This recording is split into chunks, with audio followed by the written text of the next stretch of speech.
오늘 주시는 하나님의 말씀은요, 히브리서 11장 24절부터 26절의 말씀입니다.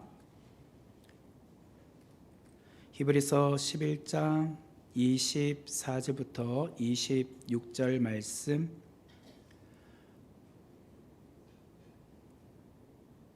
우리 한 목소리로 같이 읽겠습니다. 24절부터입니다. 믿음으로 모세는 장성하여 바로의 공주의 아들이라 칭함받기를 거절하고 도리어 하나님의 백성과 함께 고난받기를 잠시 죄악의 낙을 누리는 것보다 더 좋아하고 그리스도를 위하여 받는 수모를 애굽의 모든 보화보다 더 큰 재물로 여겼으니 이는 상 주심을 바라봄이라. 아멘. 그러면서 우리는 더 나은 것을 선택하기 위하여서 참 무단히도 노력을 하지요. 히브리서 저자는 믿음 역시 더 나은 것을 선택하는 것이다 라고 말을 합니다. 믿음도 역시 더 나은 것을 선택하는 것이다.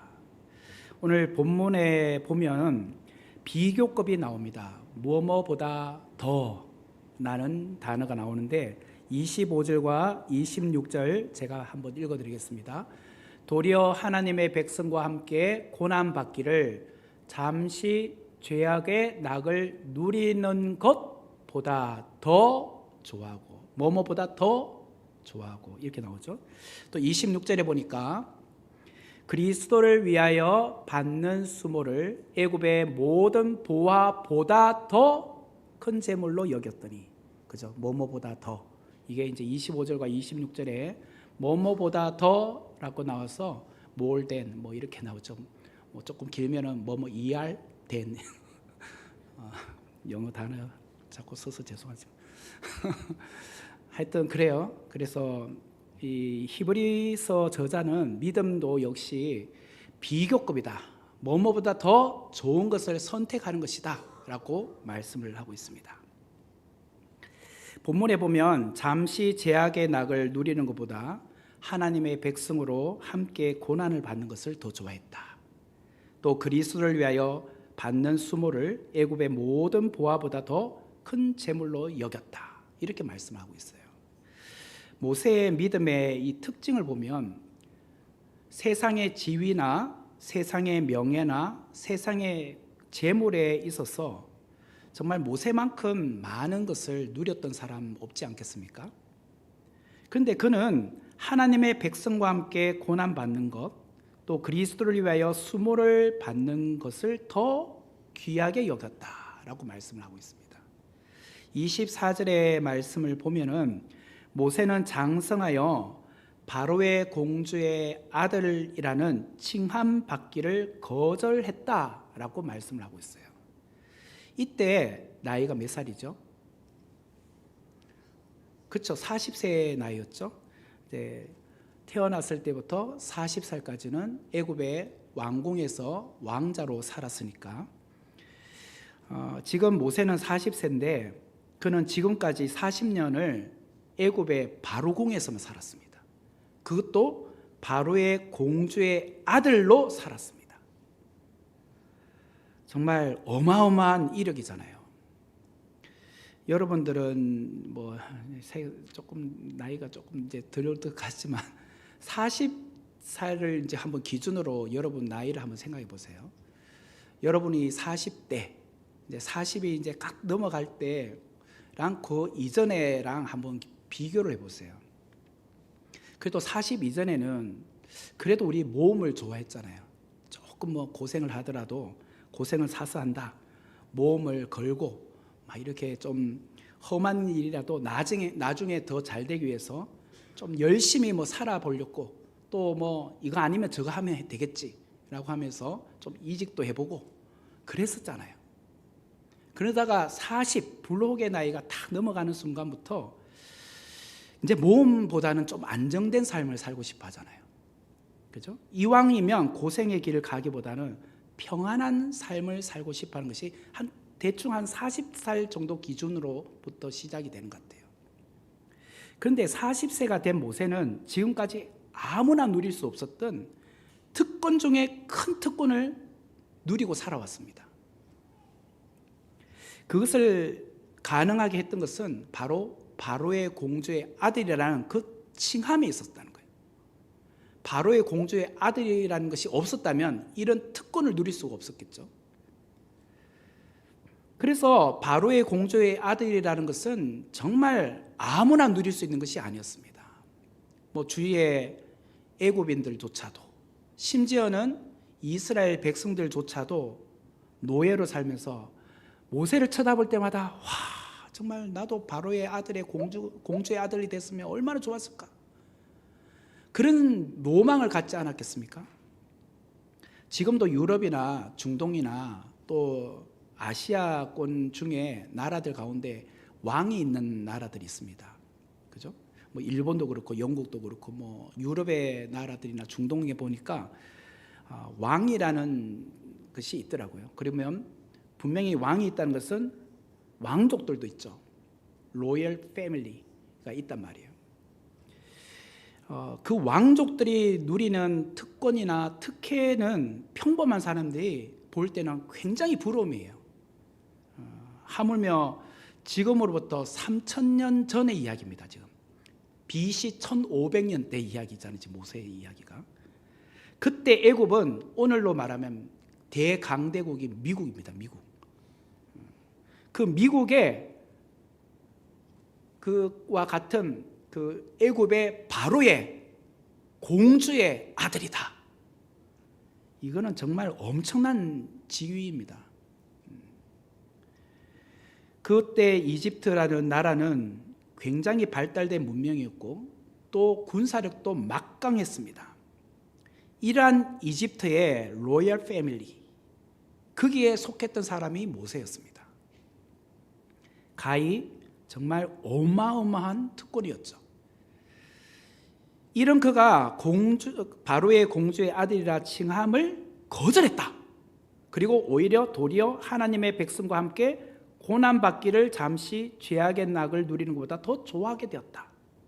그리고 그리스도를 위하여 받는 수모를 애굽의 모든 보화보다 더 큰 재물로 여겼다. 여러분 어떻게 하시겠습니까? 만약에 제가 일본에서 태어났다면, 일본의 여자로 태어났으면 아유 일본의 왕족에 뭐 한번 이렇게 좀 결혼이라 해봤으면 그런 생각도 들 거 아니에요, 그죠?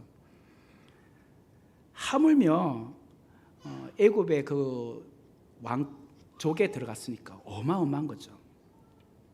히브리서 저자는 24절에 이런 말이에요. 오늘 본문 24절에 믿음으로 모세는 장성하여 바로의 공주의 아들이라 칭함 받기를 거절하고, 모세는 나이 40세에 당대 최고의 영화와 부귀와 권력을 가지고 있었던 바로의 공주의 아들이라는 특권을 뿌리치고 하나님의 백성과 함께 고난받고 그리스도를 위하여 받는 수모를 선택했다는 거예요. 하나님 백성과 함께 고난받는 게 뭐예요? 앞으로 광야에 나가서 여정을 보내는 거. 이게 왕족에 비해서는 엄청난 고난이잖아요. 그리고 그리스도를 위하여 받는 수모가 뭐예요? 거기 갔지만 뭐 영광 받았습니까? 백성들이 계속 모세를 원망했잖아요. 그런 멸시와 조롱받고 뭐 모세를 원망했지만 그 모든 것을 순환도 다 감내하고 하는 것을 선택했다는 거예요. 24절에 보면 모세는 장성하여라고 하는데, 이어서 장성이라는 것은 사실 여러 가지 의미가 있을 건데, 신체적으로도 키가 자라면 장성이라고 할 수 있지만 또 정신적으로도 지혜가 자라면 장성이라고도 할 수 있죠. 사도행전 7장 22절과 23절에 스데반이 이렇게 말해요. 모세가 애굽 사람의 모든 지혜를 배워 그의 말과 하는 일들이 능하더라. 나이가 40세가 되매. 여기 보면 모세가 장성한 것에 있어서 두 가지를 말합니다. 하나는 말에 있어서 능했다. 하나는 하는 일들에 있어서 능했다. 이게 이제 그가 장성하면서 이렇게 됐다는 거예요. 지혜를 배워가지고 그의 말하는 데 있어서 능했고 하는 일에 있어서 능했다. 그러면 여기서 말하는 것에 있어서 능했다는 것은 뭘까? 왕족이 되면은 정말 그 학사들을 통해서 엄청나게 그 학문에 대해서 배울 거 아니에요? 그럼 정치, 외교, 뭐 심지어는 점성술, 그 애굽의 모든 학문들을 다 습득하게 됩니다. 그러면서 이제 다른 이제 대신들과 함께 그 대화를 하잖아요. 거기에서도 전혀 밀리지 않는 설득력을 갖고 있고 지혜가 있는 사람이 되었다는 거예요. 이게 말에 있어서 능했다. 그리고 하는 일들이 능했다.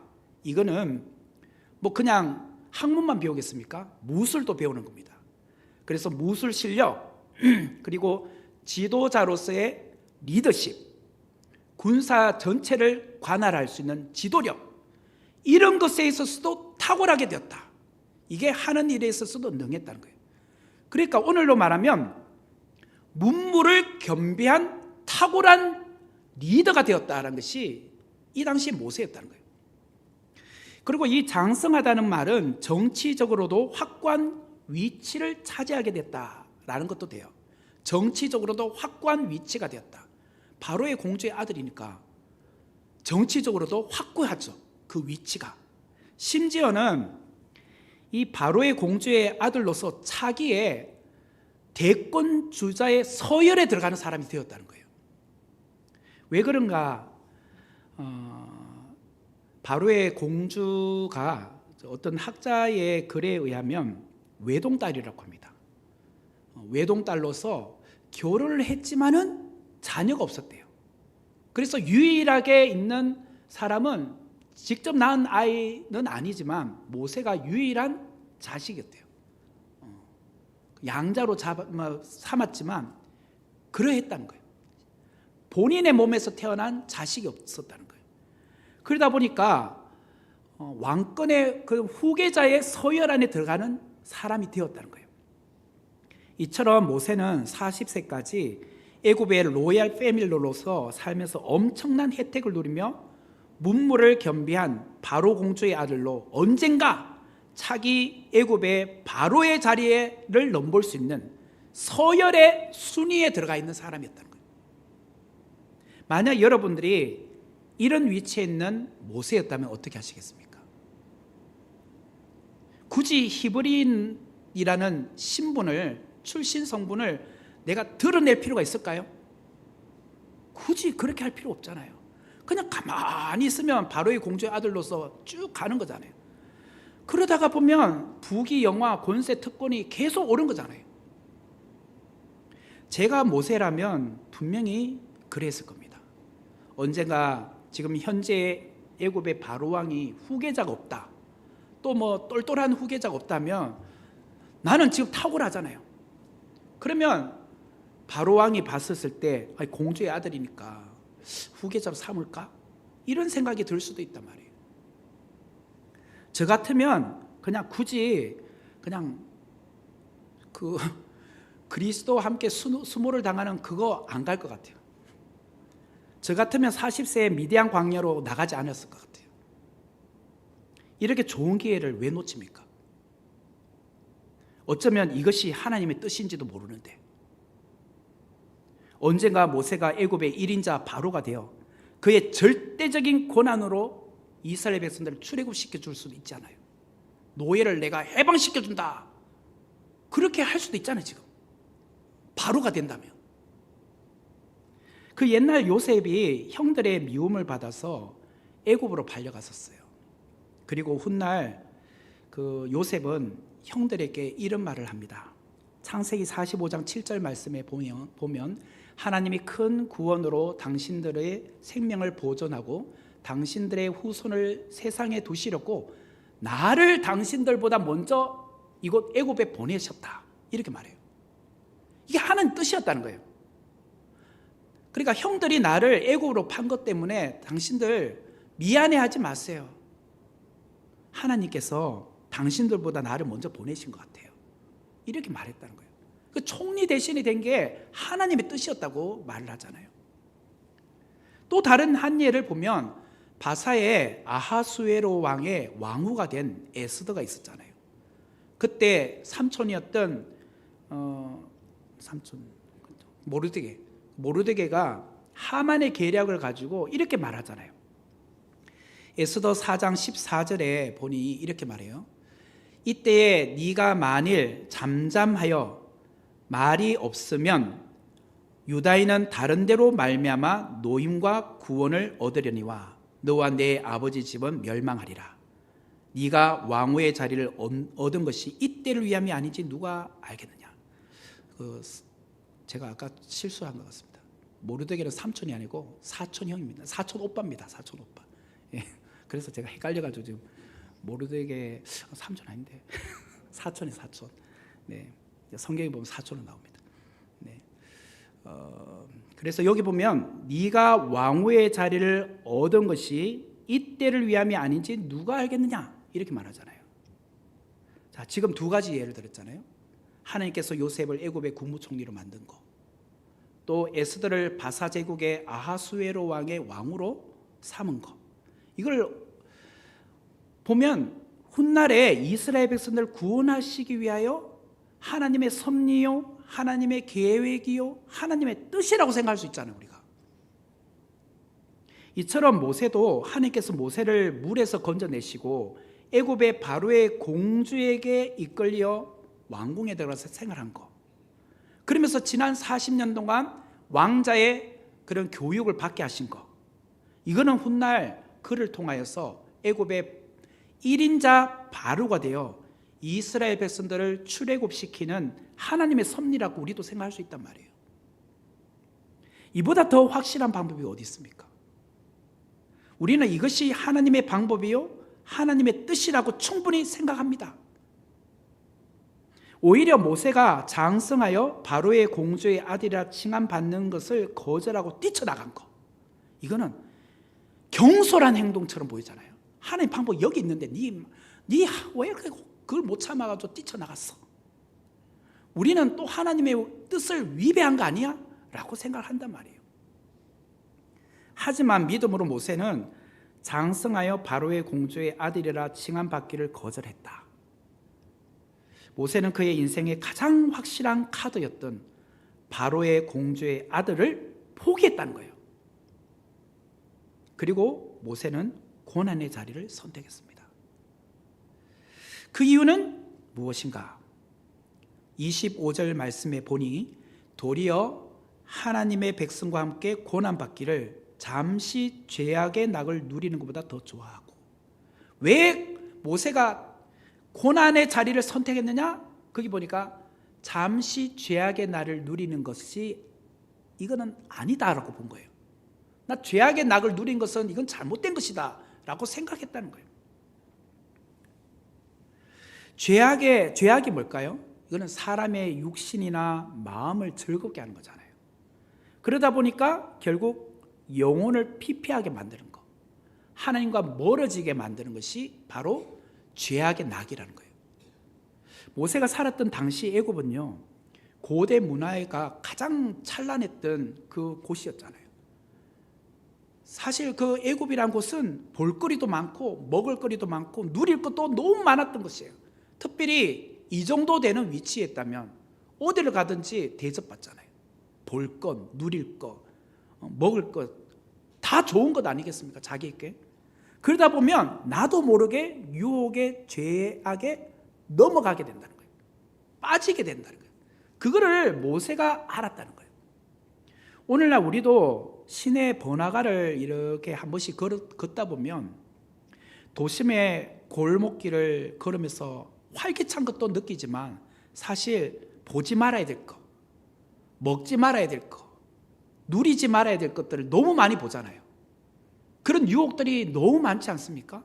술집, 노래방, 성인 오락실, 모텔. 그 도심에 정말 빼곡하게 있습니다. 초저녁부터 술에 찌들려 비틀거리는 사람들 보죠. 고래고래 소리를 지르는 사람들도 보이고 싸우는 사람들도 보입니다. 도심의 화려함 뒤에 감추어져 있는 어둠의 죄악된 손길들과 유혹들이 얼마나 많은지 몰라요. 개인이 소지하고 있는 핸드폰이나 태블릿 PC나 혹은 노트북을 가지고 사실 아무도 없잖아요. 방 안에서 혼자서 공부하는 줄 알지만 사실 핸드폰 가지고 무슨 짓을 할지, 무엇을 보고 있을지 어떻게 합니까? 이처럼 우리는 죄악 가운데 쉽게 노출되어 있어요. 죄 앞에 우리 자신을 어쩌면 무장해제하고 있는지도 몰라요. 모세도 이것을 너무나도 잘 알았던 사람이에요. 그가 금으로 만든 왕궁에서 로열 패밀리로 살고 있을지라도 이 모든 것은 잠시 잠깐이요, 또한 죄악의 낙을 누리는 것은 잘못되었다고 그는 깨달았다는 거예요. 모세의 눈에는 애굽 왕궁에서 펼쳐지는 정치는 탄압과 억압이었고 정복과 힘의 논리가 있었고, 또 누구를 억압해야지만 내가 올라가니까 먹고 마시는 것을 보니까 다 향락이었고 성적 문란이었고 죄악의 낙을 누리는 것밖에 없어 보였다는 거예요. 그래서 모세는 죄악의 낙을 떠나 하나님의 백성과 함께 고난의 자리인 광야로 나가자, 그리스도를 위하여 고난에 동참하고 그 고난의 길을 가는 것이 낫겠다, 그것을 선택했다는 거예요. 모세는 하나님 백성과 교제하고 연합하는 길을 선택했어요. 그러던 모세가 하나님 백성과 교제하는 것, 하나님의 백성과 연합하는 것은 사실 고난의 길이지만 이게 주님께서 기뻐하시는 길이에요. 그래서 그는 죄악의 낙을 누리는 것을 버리고 그 길을 선택한 것이었어요. 왜 모세는 하나님 백성과 교제를 나누는 것이 고난이요 고통임을 알면서도 그 길을 선택했을까? 그는 이 세상 것들과는 바꿀 수 없는 하나님의 영광을 보았기 때문이에요. 하나님의 백성은 하나님의 신령한 복을 받는다, 상을 받는다는 것을 그는 확신했기 때문이에요. 그 이야기가 26절에 나와요. 오늘 본문 26절에 보니까 그리스도를 위하여 받는 수모를 애굽의 모든 보화보다 더 큰 재물로 여겼으니 이는 상 주심을 바라봅니다. 보세요, 여기서 또 상이란 단어가 나오잖아요. 하늘나라에 가면 상이 있다는 거예요. 상, 내게 주실 상, 이걸 바라봤다는 거예요. 모세는 애굽의 모든 보화보다 그리스도를 위하여 받는 수모로 천국에서 받을 상이 크다는 것을 깨달았던 거예요. 모세의 시선이 이전에는 애굽의 보화에 보였어요. 그리고 애굽 바로 공주의 아들이라는 권세가 보였잖아요. 하지만 이제는 모세의 시선이 바뀌었어요. 땅을 바라보던 시선이 하늘을 바라보는 시선으로 바뀌었어요. 땅에 있는 보화를 바라보던 시선이 하늘의 영광을 바라보는 시선으로 바뀌었어요. 모세는 죄악의 낙에서 즐거움을 찾던 길에서 눈을 떼고 하늘의 상을 바라보는 사람으로 바뀌었어요. 모세의 시선이 이렇게 바뀌었다는 거예요. 그는 왕궁에서 40년 동안 살면서 배운 것은 엄청난 것이었습니다. 학문, 능력, 재물, 확고한 위치, 이 모든 것이 그에게는 자랑이었어요. 그런데 그는 이제 보니까 이런 모든 것은 하나님 앞에서는 다 배설물이었구나. 그래서 남은 인생은 그리스도와 함께 당하는 고난에 참여하는 삶을 살자, 그렇게 다짐을 한 거예요. 우리가 잘 아는 신약의 사도 바울, 그는 길리게아 다소에서 태어난 유대인이지만 그는 태어나면서부터 로마 시민권자였습니다. 그 당시 로마 시민권은 아무나 받는 게 아니에요. 이 로마 시민권을 갖고 있다는 것은 특권이었습니다. 오죽하면 바울이 그 사도행전에 보면 그 복음 전하다가 붙잡혀가지고 채찍질 당합니다. 로마 군인들에게 채찍질 당하는데 바울이 그러잖아요. 매 다 맞고 나서 너희들은 로마 시민권자인 나를 이렇게 함부로 때릴 수 있냐?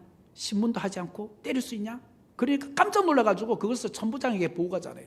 그랬더니 천부장이 막 뛰어와가지고 진짜 네가 그 로마 시민권 맞냐? 그래, 나는 남에서부터 시민권자다. 니는? 난 돈 주고 샀는데. 그렇게 말하잖아요. 그러니까 급해가지고 있잖아요. 그냥 풀어줘요, 그냥. 그래서 로마 시민권이란 것은 함부로 매질도 할 수 없어요. 그리고 본인이 원하면 상소할 수 있어요. 로마 황제에게 상소까지 할 수 있어요. 그리고 로마 시민권은요, 십자가형으로 죽지도 않아요. 가장 심한 고통으로 죽이는 십자가형이 아니라, 그래서 바울이 죽임을 당할 때 목베임 당하 죽잖아요. 로마 시민권자였기 때문에 가능했던 거예요. 그만큼 특혜가 있었다는 거예요. 그런 바울이 또 가말리엘 문화에서 공부했잖아요. 당대 가말리엘 문화는 최고의 학교에 최고의 그 학생들만 들어가는 곳이었어요. 이렇게 좋은 백그라운드를 갖고 있었던 사도 바울이 그리스도를 위하여 나는 다 해로 여겼다, 배설물로 여겼다고 말하잖아요. 여러분 같으면 그게 배설물입니까? 자랑거리지. 이력에 꼭 넣어야 될 그런 그것들이죠, 그죠? 결국 구약의 모세나 신약의 사도 바울은 더 좋은 것을 선택했어요. 그게 뭘까? 바로 하늘의 상, 그리고 예수 그리스도였어요. 그리스도와 함께 고난받는 것. 이 그리스도라는 말을 넣잖아요. 사실 예수 그리스도는 비교급으로 말할 수 없습니다. 누구와 비교해서 예수님이 나았는 분이 아니잖아요. 보다 조금 더 좋은 분이 예수님은 아니잖아요. 사실 예수 그리스도는 누구와 비교할 수 없는 분이잖아요. 최상급이잖아요. 최상급. 예수님은 더 나은 것이 아니라 최상이요, 최고의 가치잖아요. 바로 우리는 그분을 믿잖아요. 그분과 함께 살아가는 자들이잖아요. 얼마나 감사합니까? 성도 여러분, 모세는 애굽 바로의 공주의 아들이라는 엄청난 특권을 포기하고 예수님을 따라갔어요. 오늘 우리는 어떠한가? 예수님을 떠나서 오히려 세상의 왕궁으로 가고 있지 않습니까? 세상 왕궁이 더 좋은데요. 그래도 예수님 믿는다고 돈이 나오나요? 예수님 믿는다고 무슨 뭐가 나오나요? 그러다 보니까 우리는 오히려 예수님 믿다가 세상으로 나아가고 싶어 하잖아요. 거기 가야 뭔가 있을 것처럼 보여지잖아요. 그러나 모세는 세상의 애굽이라는 왕궁을 떠났어 그리스도와 고난받는 자리로 옮겨왔다는 거예요. 오늘 우리는 모세와 얼마나 다르게 살고 있는가라는 생각을 해보게 됩니다. 모세는 40세에 인생의 가치가 그리스도에 있음을 깨닫고 그리스도를 위하여 고난받는 그것을 택했습니다. 애굽의 부하, 그거 아무것도 아니야. 애굽의 영광, 그거 아무것도 아니야. 바로의 공주의 아들, 그것도 아무것도 아니야. 하나님의 영광을 본 거예요. 그런데 오늘을 살아가고 있는 우리 그리스도인들은 40이 넘어도 50세가 넘어도 심지어는 60세가 넘어도 모세처럼 살고 있지 않잖아요. 예수 그리스도를 바라보기보다는 오히려 거꾸로 이 세상의 문화에 만족해하고 세상의 쾌락을 쫓아가고 있지 않습니까? 거기 가야 뭐가 있을 것처럼 보이잖아요. 그래도 세상을 의지해야 돈이 나온다고 생각하잖아요. 죄악으로부터 떠나 하나님의 상급을 사모하는 것이 우리에게 얼마나 필요한지 몰라요. 그걸 보여주는 사람이 누구냐? 모세예요. 그리스도를 위한 고난은 죄악으로부터 떠남으로부터 받는 고난이지만 결국에는 하나님의 상이라는 소망을 붙들고 가는 거예요. 히브리서 10장 34절과 35절 말씀해 보면 10장 34, 35절 너희가 갇힌 자를 동정하고 너희 소유를 빼앗기는 것도 기쁘게 당할 것은 더 낫고 영구한 소유가 있는 줄 알미라. 35절 그러므로 너희 담대함을 버리지 말라. 이것이 큰 상을 얻게 하느니라. 큰 상을 얻게 한다고 하죠. 그리고 우리가 다루었던 히브리서 11장 6절 말씀에 보면 믿음이 없이는 하나님을 기쁘시게 하지 못하나니 하나님께 나아가는 자는 반드시 그가 계신 것과 또한 그가 자기를 찾는 자들에게 상 주시는 이심을 믿어야 할지니라. 상을 주신대요. 자, 그렇기 때문에 우리는 이 땅에서 하나님께 가서 상 받을 자로 이 땅을 살아야 돼요. 천국에 가서 어떤 사람은 정말 큰 상을 받는데 나는 조그만 상도 겨우 받을까 말까 하면 얼마나 민망하겠습니까? 옆에 철이는 엄청나게 큰 걸 받고 있는데 나는 뭐 아무것도 못 받고 있으면 어떻게 되겠습니까? 모세는 예수 그리스도께서 오시기 1500년 전의 사람입니다. 죄악의 낙을 포기함으로 하나님 백성과 연합함으로 그리스도께서 당하실 십자가의 고난을 이미 맛보았던 사람이에요. 그렇다면 우리는 누굽니까?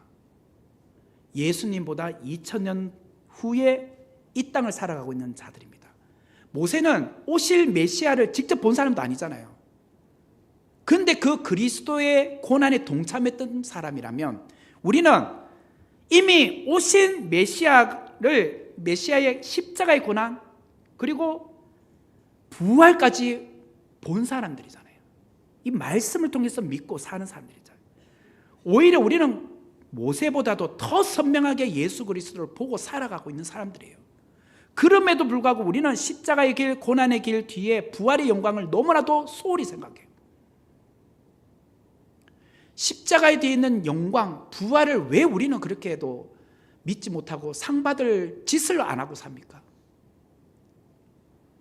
저와 여러분에게서 바로의 공주의 아들이라 칭함받는 것은 무엇일까요? 바로의 공주의 아들이라 칭함받는 것, 어쩌면 하나님보다 더 우선시 생각하는 것, 이게 어쩌면 우리에게 있어서 바로의 공주의 아들이에요. 뭐 예를 들자면 세상의 지위, 직급, 평판, 명예, 돈, 권력, 스펙, 부동산, 성공, 생업의 터전, 자식, 오락들, 이런 것들을 하나님보다 더 사랑하고 하나님보다 더 우선시 생각하고 있다면 이게 우리에게 있어서는 바로의 공주의 아들이에요. 이런 것들이 하나님을 의지하고 주님을 바라보는 데 있어서 방해가 되고 있다면 그는 믿음의 길을 가는데 걸림돌이에요. 바로의 공주의 아들을 오늘 우리 안에서 제거해야 돼요.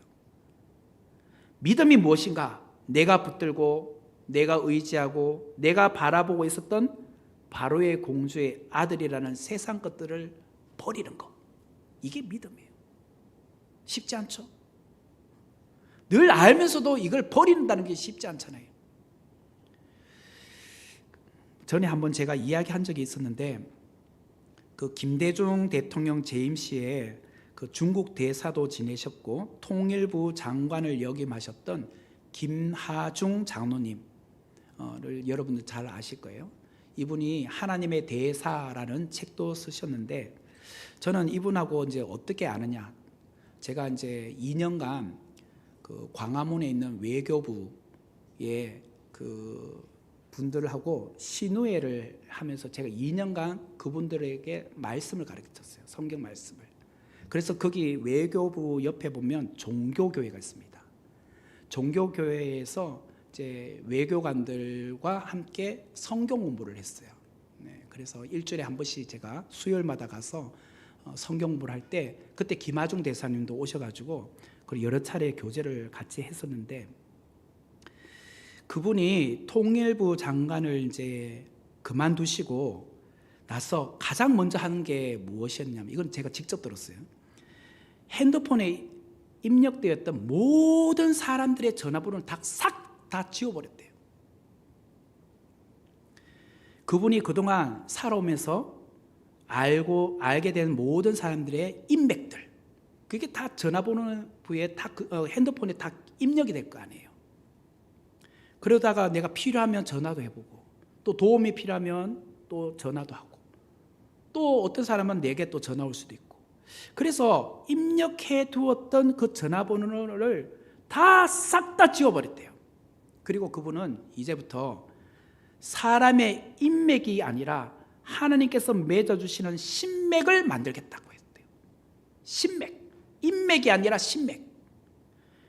지금부터는 기도의 동역자, 기도를 해 주어야 될 사람, 기도가 필요한 분, 하나님의 사람들을 다시 핸드폰에 입력하자. 그때부터는 하나님과 연결된 신맥의 사람들만 입력하기 시작을 했대요.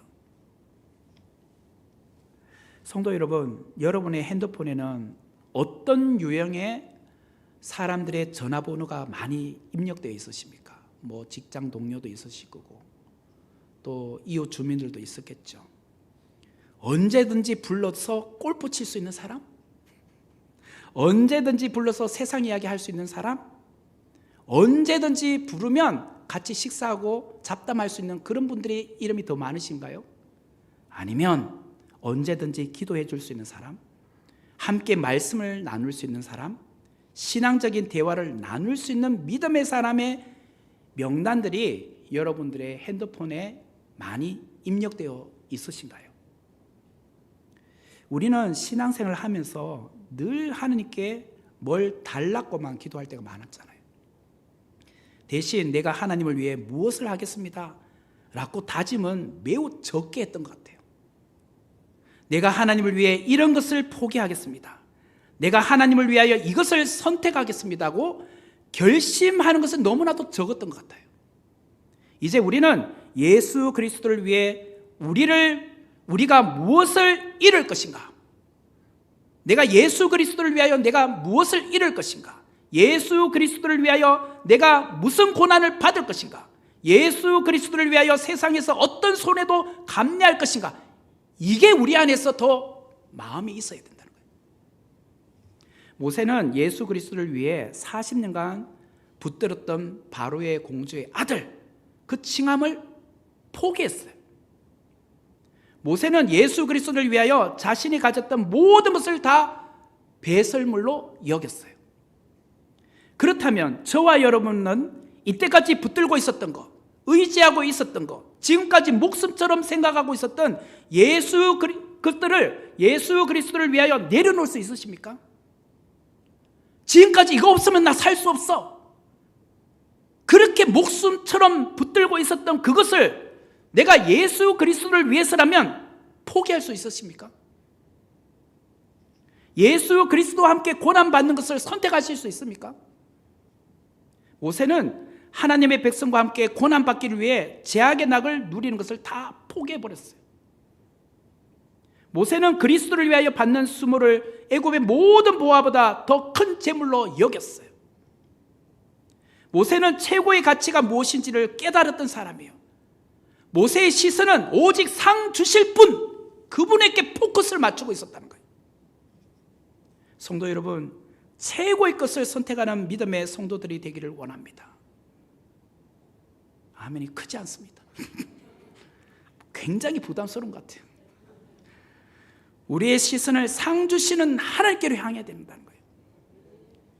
땅을 바라보던 눈에서 하늘을 바라보는 눈으로, 사람을 바라보던 눈에서 하나님을 바라보는 눈으로, 세상의 쾌락을 추구하던 눈에서 하나님의 상급을 바라보는 눈으로 시선이 바뀌어야 된다는 거예요.